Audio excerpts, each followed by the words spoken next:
ഈ ക്ലാപ്പ് അസിസ്റ്റൻറ്റിൻ്റെ ഒന്നാമത്തെ കടമ്പ എന്ന് പറഞ്ഞാൽ രാവിലെ കാറിൽ വന്ന് ലൊക്കേഷനിൽ സൂട്ട് കേസുമായി ഇറങ്ങിയ ഉടനെ ക്യാമറാമാൻ ശ്രീശങ്കർ ചോദിക്കും, ആയി എന്താ CID നസീർ സൂട്ട് കേസുമായിട്ട് എത്തിയല്ലോ എന്ന് ചോദിക്കും.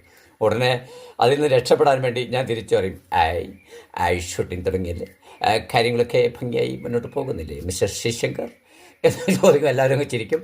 അങ്ങനെയാണ് ഈ പ്രശ്നം ഞാൻ ടാക്കിൾ ചെയ്യുന്നത്. മറ്റൊരു കടമ്പയാണ് ക്ലാപ്പ് കൊടുക്കൽ.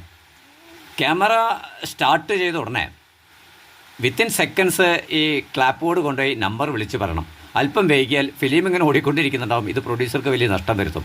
അതുകൊണ്ട് ഓടിയെത്തി വല്ല യുദ്ധത്തിന് തയ്യാറെടുത്ത പോലെയാണ് ക്ലാപ്പ് ബോർഡുമായിട്ട് അസിസ്റ്റൻറ്റ് ഡയറക്ടർ ക്യാമറയ്ക്കടുത്ത് ഇങ്ങനെ നിൽക്കുന്നുണ്ടാവുക.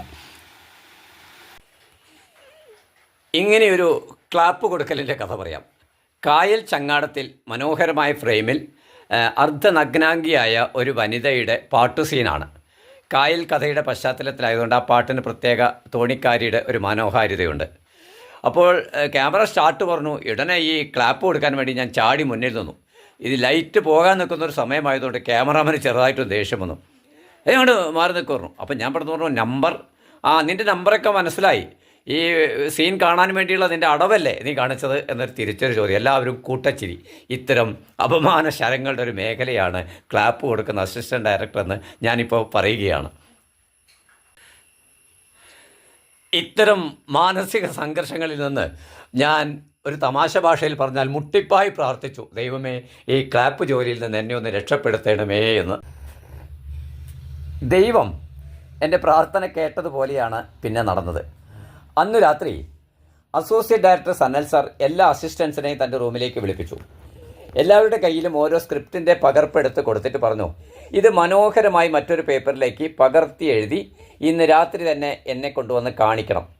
അങ്ങനെ സ്ക്രിപ്റ്റും പേപ്പറുമായി എല്ലാവരും അവരവരുടെ റൂമുകളിലേക്ക് തിരിച്ചുപോയി. ഇവിടെ ഞാനൊരു തമാശ പറയാം.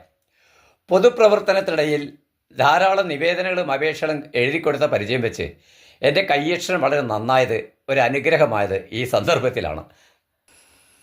കൂട്ടത്തിൽ മനോഹരമായ കയ്യക്ഷരം എൻ്റെ ആയതുകൊണ്ടും വൃത്തിയും വെടുപ്പിലും ആ പേജ് കണ്ടതുകൊണ്ടും അന്നു മുതൽ ആ സിനിമയുടെ മൊത്തം സ്ക്രിപ്റ്റിൻ്റെ കോപ്പി എടുക്കാനുള്ള ചുമതല എനിക്ക് തന്നതോടൊപ്പം തന്നെ സനൽ സാറിൻ്റെ വലങ്കൈയായ ഫസ്റ്റ് അസിസ്റ്റൻ്റായി എനിക്ക് പ്രൊമോഷൻ തരികയും ചെയ്തത് മറ്റ് അസിസ്റ്റൻ്റ് ഡയറക്ടേഴ്സ് മോശമായിട്ടല്ല, ഈ കയ്യക്ഷരം വലിയൊരു അനുഗ്രഹമായത് ഞാൻ പുതിയ തലമുറയോടും പറയും. എന്തൊക്കെ വിദ്യാഭ്യാസം ഉണ്ടെങ്കിലും നമ്മുടെ കയ്യക്ഷരം നന്നാക്കാൻ ആത്മാർത്ഥമായ ശ്രമം നടത്തുന്നത് നമ്മുടെ ജീവിതത്തിൽ ചില നിമിഷങ്ങളിൽ നമുക്ക് അനുഗ്രഹമാകും എന്ന് ഞാൻ ഇപ്പോൾ ഓർമ്മിപ്പിക്കുകയാണ്.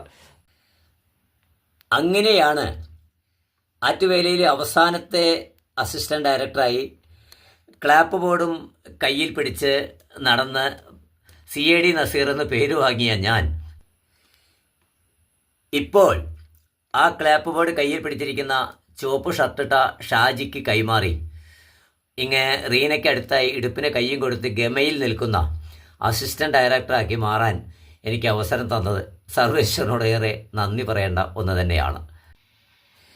കയ്യക്ഷരം നന്നായതുകൊണ്ട് സിനിമയുടെ ടൈറ്റിൽ കാർഡിൽ സഹസംവിധായകരിൽ ഒന്നാമനായി എൻ്റെ പേർ വന്നത് അഭിമാനത്തോടുകൂടി ഓർക്കുകയാണ് ഞാനിന്ന്.